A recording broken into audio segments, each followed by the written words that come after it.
Do not stop. If you stop, you'll be defeated. Just move on. Move lang. Di, wag masyado seryoso. Ako nga, nasuspend ako dito sa Facebook for, napaganda pa nga. Salamat po, FB. Sinuspend po ninyo ako ng 1 month. Hindi ako makapag-live. Hindi na tuloy ako mag-live sa Facebook. O di napaganda tuloy. Yun ang tawag doon, blessing in disguise. Yung mga nag-iisip po sa amin ng masasama, warningan ko na po kayo. Kayo mga bashers at saka mga nag-iisip sa amin ng masama, huwag kayong mag-isip ng masama at gagawa ng masama sa anak ng Diyos. Huwag po. Ang tawag ng karma, tawag ng mundo dyan, karma. Pero sa amin, sabi kasi ng ating Ama sa langit, vengeance is mine. Yan daming nangyari po sa amin.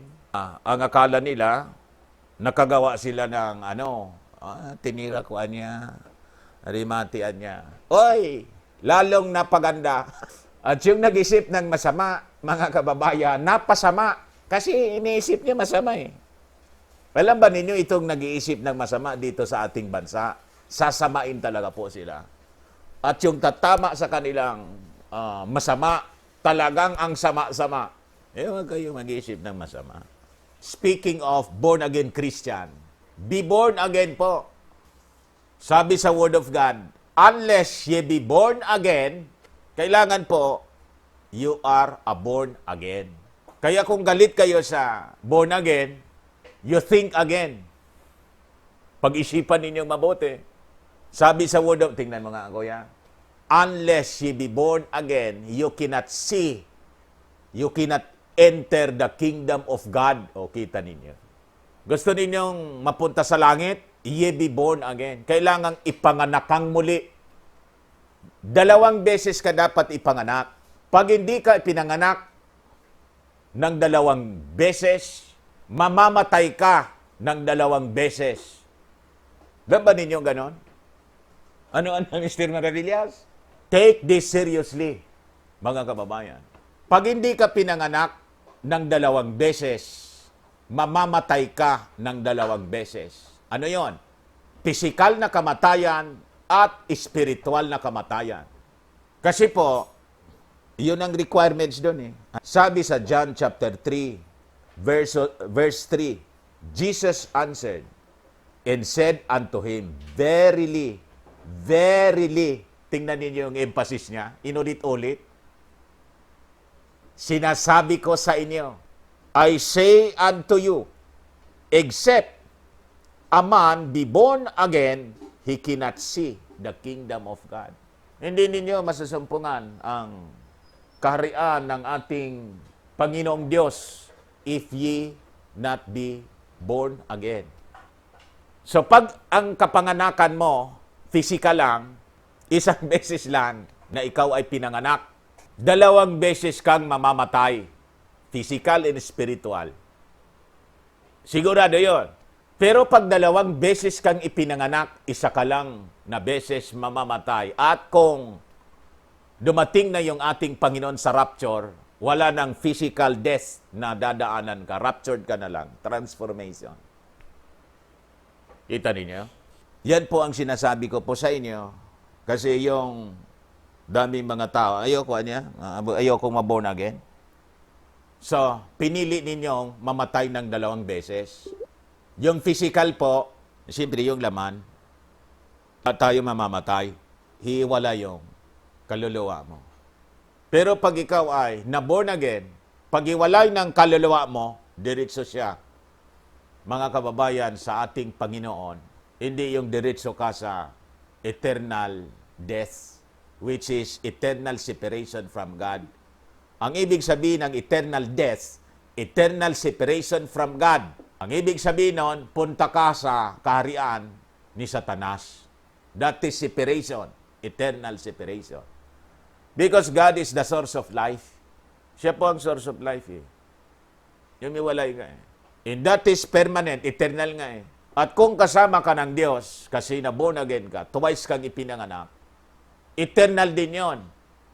Eternal life. Ang ibig sabihin, kasakasama ka ng ating Panginoon.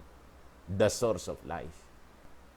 Narinig niyo yun kay, kay Damaso? Di niyo narinig? Hindi man po kasi si Damaso na born again. Yun po ang rason nun. Kaya po kami, paulit-ulit naming sinasabi ito sa inyo. Kahit some of you possibly nairita na paulit-ulit. Huwag mag-alala mga kababayan.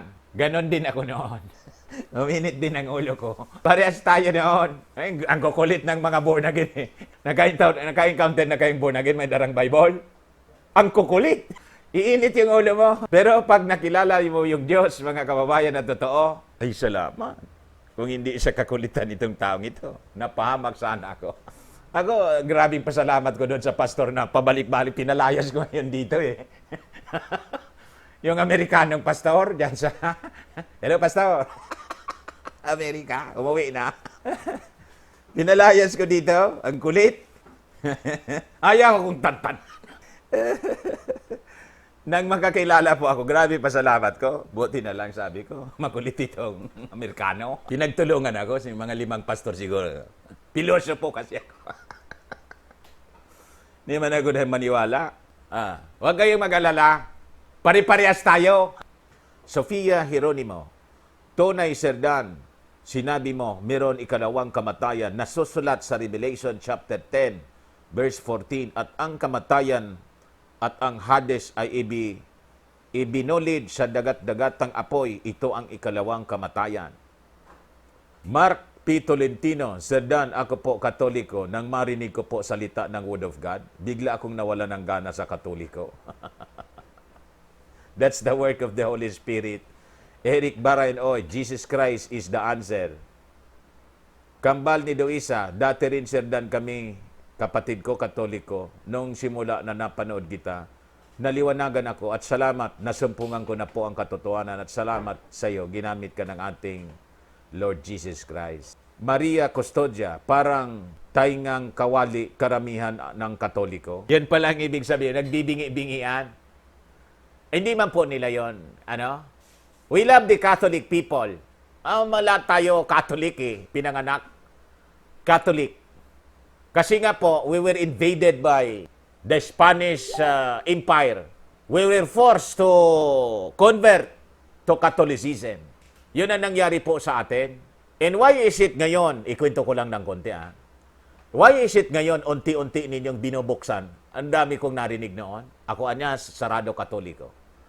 Mamamatay, pinanganak akong Katoliko, mamamatay akong Katoliko. Di ba narinig ninyo yan? Why is it, ang daming tao ngayon nagbukas ng kanilang pandinig? Aksidente ba ito?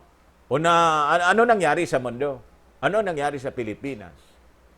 Ang biblical explanation po niyan, kasi po, may sumpa po tayong This country is under curse.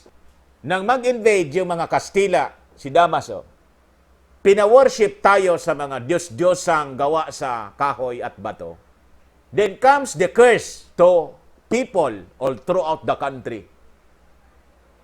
Kasi po, ang violate natin, kilala natin yung Diyos, Ama. Ang tawag nga Aba. Tayo mga Ophirians, mga kababayan, punersa tayo ng mga Kastila to convert to their religion. Kailan yun nangyari? Almost 400 years ago. So, simula noon, under curse tayo ng ating Ama sa langit. Kasi hindi na natin siya kinikilala as Abba Father. Kinikilala nating Diyos kahoy. Hanggang ngayon, yun ang ginagawa natin Sa Cebu, dito sa Naga, kung saan-saan. Yung 10 utos, mga kababayan, pinalitan ni Damaso yung pangalawa. And so, comes now the curse, yung sumpa. Bakit niya, Mr. Maravillas, ang nandun sa number 2 commandment? Ang number 2 commandment, mababasa ninyo sa Exodus 20.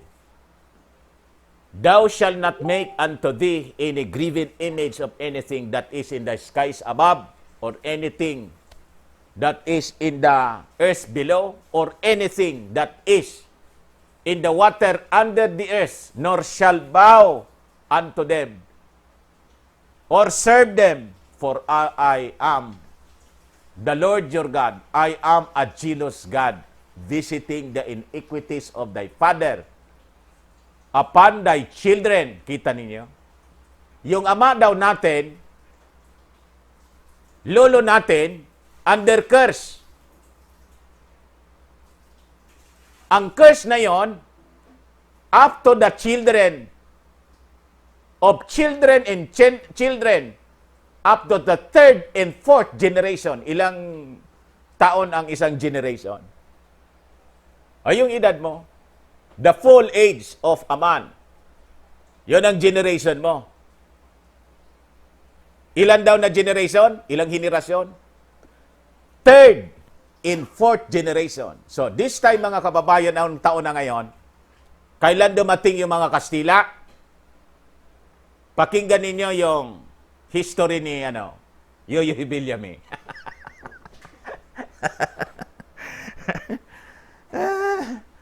Kailan?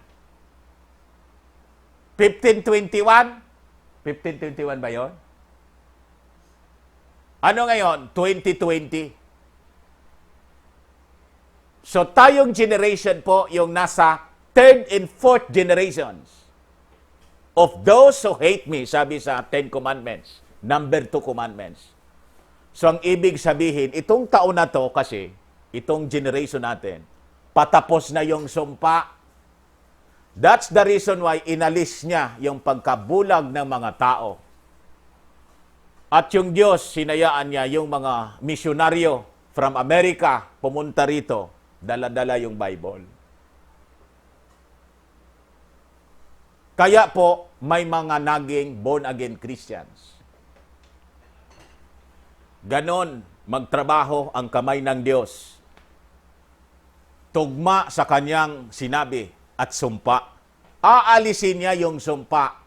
Pagdating na ng panahon na yon, nag-lapse na, nag-expire, paunti-unti na nag-expire yung sumpa. That's the reason why kayo na 1,800 na nanonood ngayon,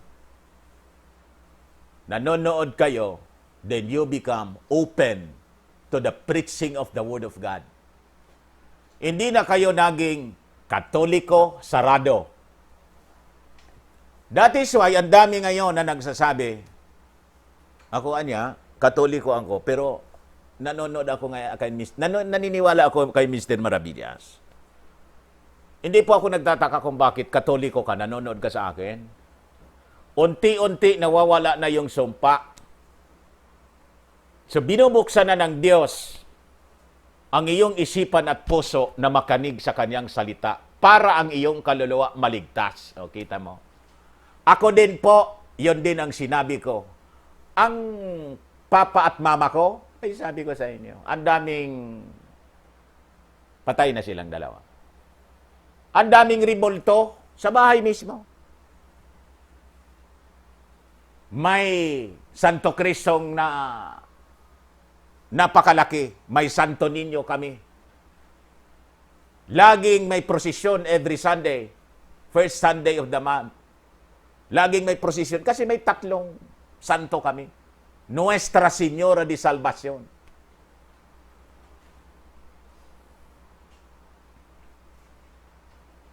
Ano sabi ko sa sarili ko? Sabi ko, ako, Katoliko ako. Hindi na mababago yun. Pag may mag-attack sa Pope, sa radyo ako noon, binibira ko. Yung pastor ko nga dito po, na Amerikano, pinalayas ko. You see? Tigasin po ako, tigasin. Pinalayas ko. Pero nangyari, ito na. Hindi ko maintindihan yung sarili ko kasi yung Bible po na binigay sa akin, abang galit ako sa kanya. Hindi na po maiwalay sa bulsa ko. Punit-punit na. Naglalakad ako dito, lagi kong awak, kung sino yung makasalubong ko, halika. Sabi ko sa inyo. So, pasalamat kayo, yung sumpa, paalis na. Yung sumpa, kaya makinig kayo. Christine, ito, Catholic ako, Sir Dan, mula nung napanood kita, marami akong na-realize at naniniwala ako sa mga sinasabi mo po niya. Ninong namin sa kasal po, pari. Nang ikasal kami dito, libre. Ang bait nun eh. Guwapo na. Mabait pa. Masumpungan din niya ang kaligtasan galing sa ating Panginoong Hesus. Ayun ang prayer namin. Kasi sayang, ang bait-bait naman nun.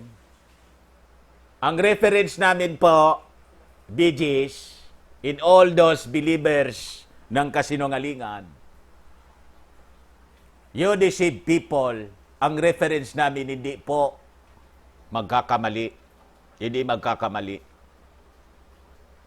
Scientific, mga kababayan, ang aming reference.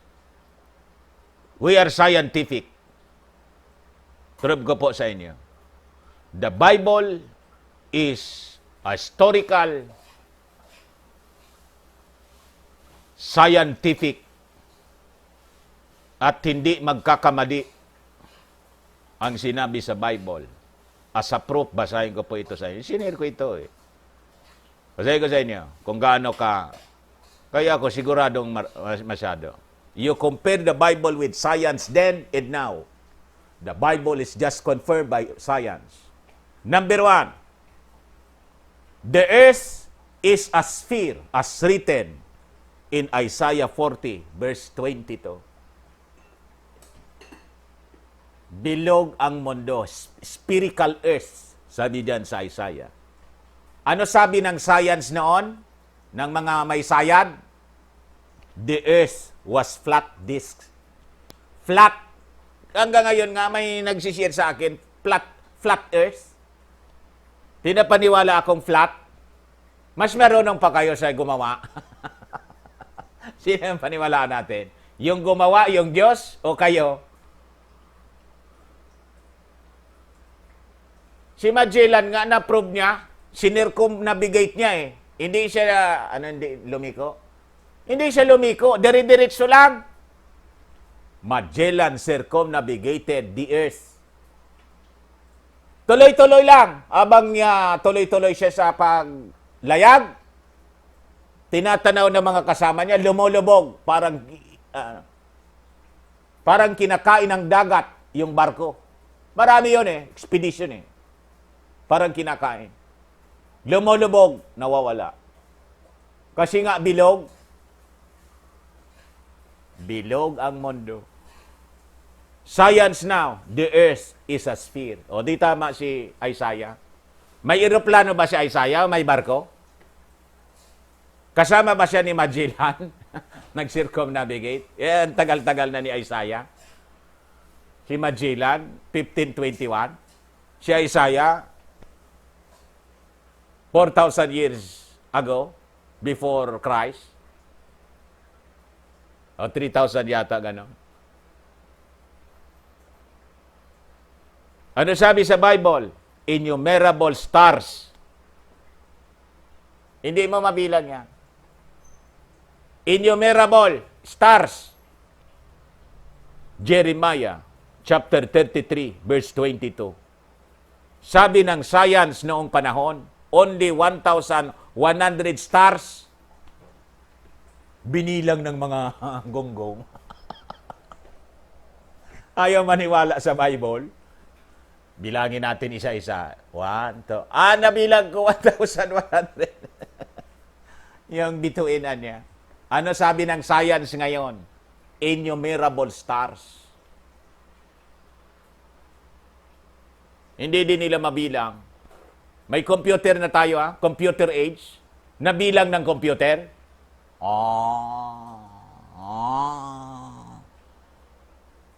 billion dito. Another 1 billion.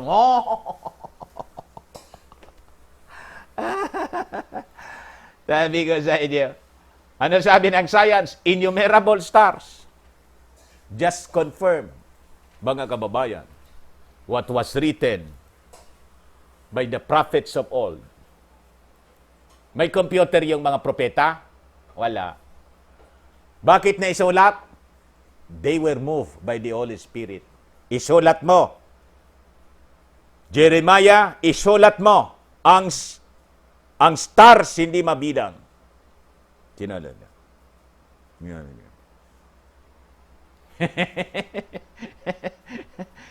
Air has weight. Kinilo ba? Alin ang mabigat? 1 kilong bakal, 1 kilong cotton. Alin ang mas mabigat? Tanong ko po sa inyo. Sagot. Berne, alin ang mabigat, Berne? 1 kilong cotton, bulak? O 1 kilong bakal? Oh, sabi ko sa inyo. Sabi ni Berne, 1 kilong bakal niya, mas mabigat.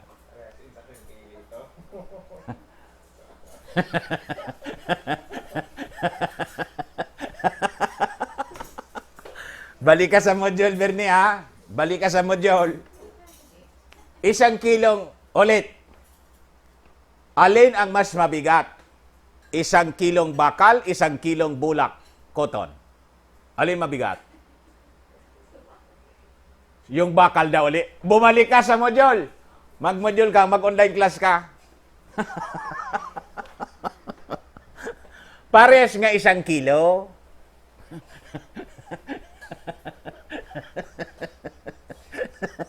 Ito kasi, tingnan niyo.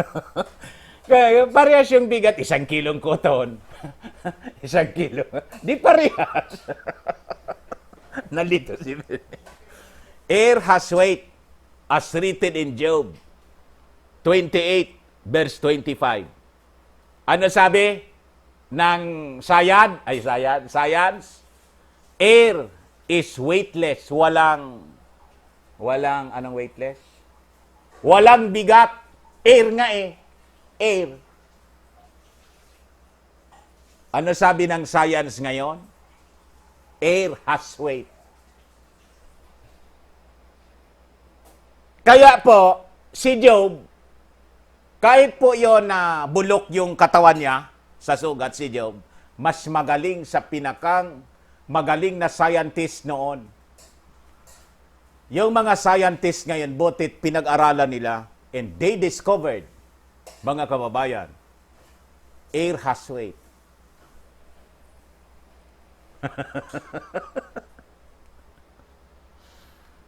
Di kayo naniniwala sa Bible? Scientific po. Mas scientific ang Bible kaysa sa science book. In France, may library po doon. Punong-puno ng mga bulok na libro sa science. Kung susukatin mo, mga kababayan, kilometers yung sa dami, hindi na po magamit, obsolete, unscientific na po. Because further studies of the things na kanilang pinag-aralan, dineclare nilang scientific, na found out nila unscientific pala. Hindi man totoo, mali.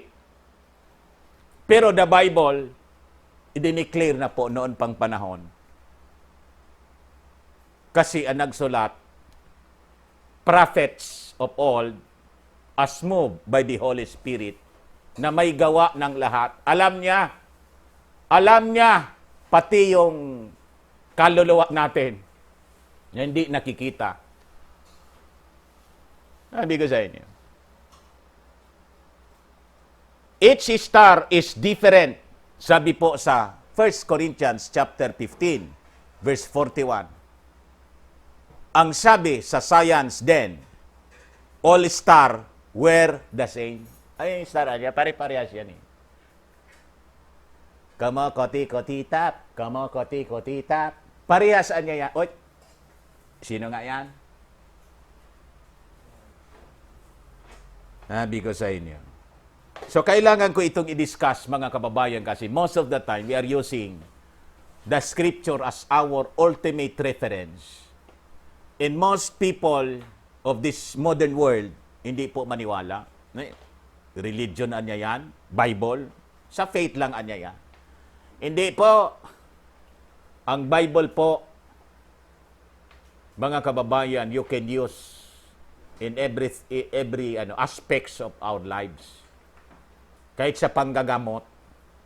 Sa quarantine nga, may quarantine sa Bible eh. Magno Abrenica, $10. Sada nakagawa super chat tuloy ako. Nakagawa super chat tuloy ako. Di ko marigolds na mapasabay sa tawa mo. God bless us all. Kita mo? Tuloy na pa super chat siya. Ah. Saan ito? Anong? O tama. Tingnan ko na lang mamaya. 2,100 na. Ibig sabihin, naniniwala kayo. Dumagdag yung naniniwala. Asa na yung binabasa ko? Stars different. All stars were the same, sabi po sa science din. Noon.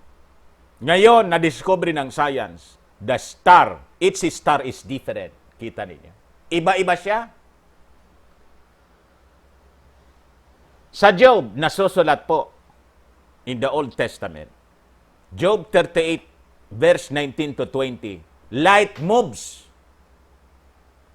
Kita ninyo. Ang light daw ay nagta-travel. Ano sabi sa science, mga kababayan? Noong panahon, light was fixed in place. Fixed daw. Ayan.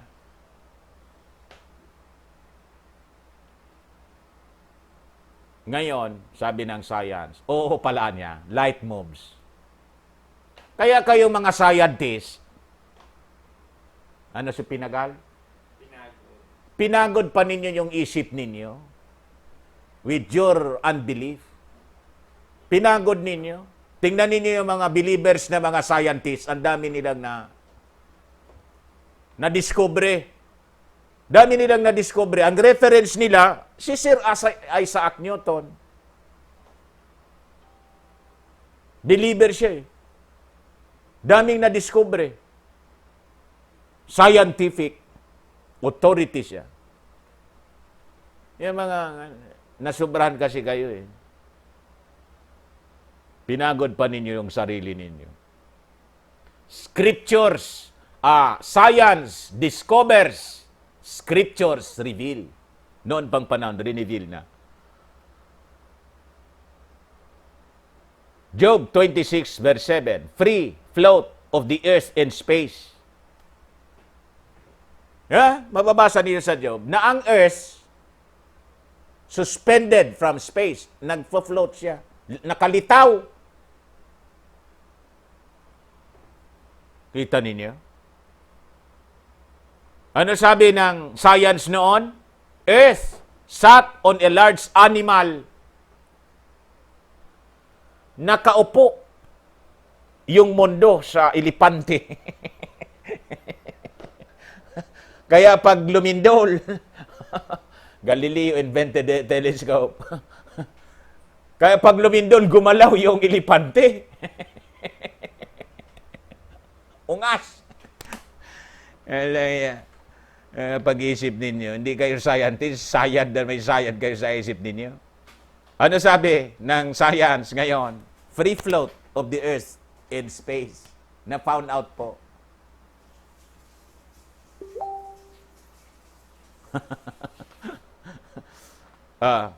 Ngayon, mga kababayan, ito, wind blows in cyclones. Sabi po sa Ecclesiastes chapter 1 verse 6. Sabi, mga kababayan, ng science, winds blew straight niya yung hangin. Tingnan ninyo ngayon sa Pag-asa Weather Bureau, yung hangin.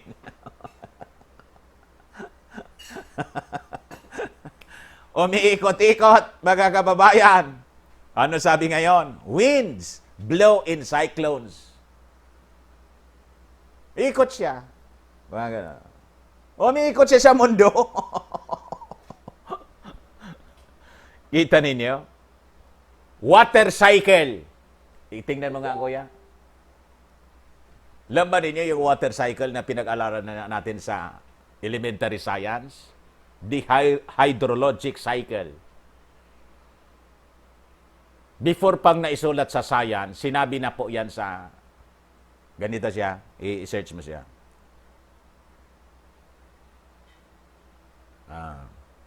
All the rivers flow unto the sea. But the sea is never full. Dati memorize ko siya. Ano ang kuwan niya? Ang tubig po, umiikot-ikot lang. Umulan, pumunta sa bundok, napunta sa ilog, diretso sa dagat. Pero yung dagat, hindi mapuno-puno. O, kapon, baha dito. Grabe yung ulan. Saan napunta? Bakit ulan ng ulan? All the time, 24/7. 24 hours, 24/7. Yung tubig, papunta doon. Hindi man napupuno yung dagat. Minsan yung dagat tumaas. Yung tubig sa dalampasigan, minsan bumaba. Bakit ganon?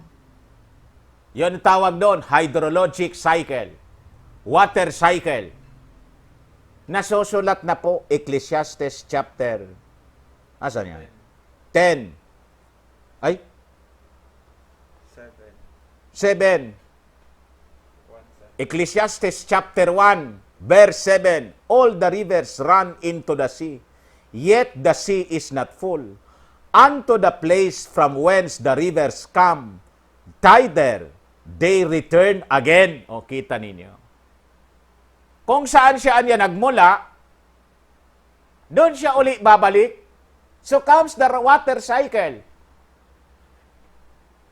Pagpunta sa lupa, dagat, ilog,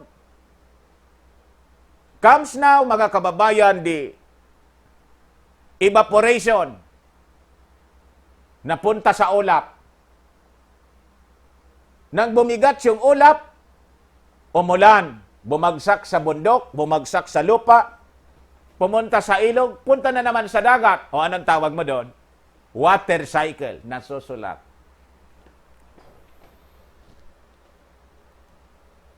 Nabi ko sa inyo. Ocean floor contains deep valleys in mountains. Sinulat sa 2 Samuel chapter 22 verse 16 and sa Jonah chapter 2 verse 6. Ano sabi ng mga gonggong na scientist? The ocean floor was flat. Flatan niya yan. Langoy nga kayo sa ilalim kung flat yung ocean. Ano ngayon ang sabi ng science? Ocean floor contains deep valley in mountains. Kung ano yung surface po sa lupa, yun din ang surface sa dagat. May mga valleys, may mga mountains. Yung mga mountains na umusbong through eruption comes now the birth of islands. Naging lupa. Dry land.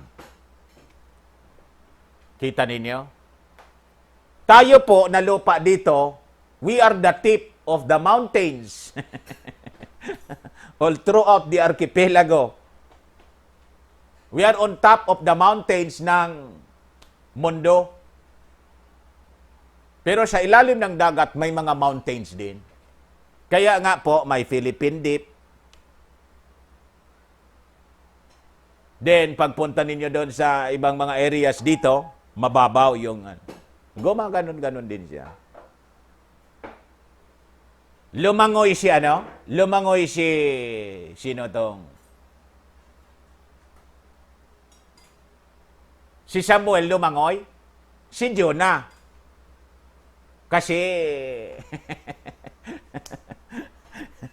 kinain ng kinain ng isda. Blood is the source of life and health. Leviticus chapter 17 verse 11. Ano sabi sa science? Sick people must be bled. Kita ninyo? Ano sabi ng science ngayon? O alam na natin. Blood is the source of life and health. Kaya nga po, mga kababayan, pag may problema kayo sa dugo, impurities in your blood, ito po, it will cleanse your blood. Pag malinis ang dugo ninyo, you are healthy. Pag hindi malinis ang dugo ninyo, you are sick. Kasi po, ang buhay ng tao is in the blood. Yung kaligtasan nga natin para sa eternal life, nasa dugo ni Hesus Kristo. Ano sabi? There is life in the blood of the Lamb. There is life, life in the blood of the Lamb. Oh. Kaya po, pag ikaw nasaksak na baril, at ikaw ay nagka-problema, ano nga yan, mami, yung ano? Bleeding. Inawasan ka ng dugo, rigla ka ng rigla, wala nang katapusan. Ano nga ang kailangan mo? Donor ng dugo. Blood transfusion. Pag hindi, patay ka. Kasi nga po, nawalan ka ng maraming dugo. Ang dugo ay buhay. Pag nawalan ng dugo, patay. Noon pa, wala pang science. Sinabi na po sa Leviticus, blood is the source of life in health. Creation made of invisible elements, sabi sa Hebrew chapter 11 verse 3. Sabi ng science noon, science is mostly ignorant on the subject. Ngayon, creation made of invisible element. Ano nga po yung invisible element? Atom. Aurelio. Ay, reporter pala yon. Atom. Arao. Ha? Arao yun. Aurelio. Atom. Invisible element. Kita ninyo? Ocean contains springs, sabi sa Job 38 verse 16. Ano sabi sa science noon? Ocean fed only by rivers and rain. Hindi po. Na-discover ngayon ng science, ocean contains springs. Kaya sa ilalim ng ocean natin, mga kababayan, makikita ninyo may nagbababol. May river pa nga. May rivers pa, yung Pison River. Tingnan ninyo po yung. May river sa ilalim ng dagat. May river, may springs. Nasusulat. Ocean contains springs.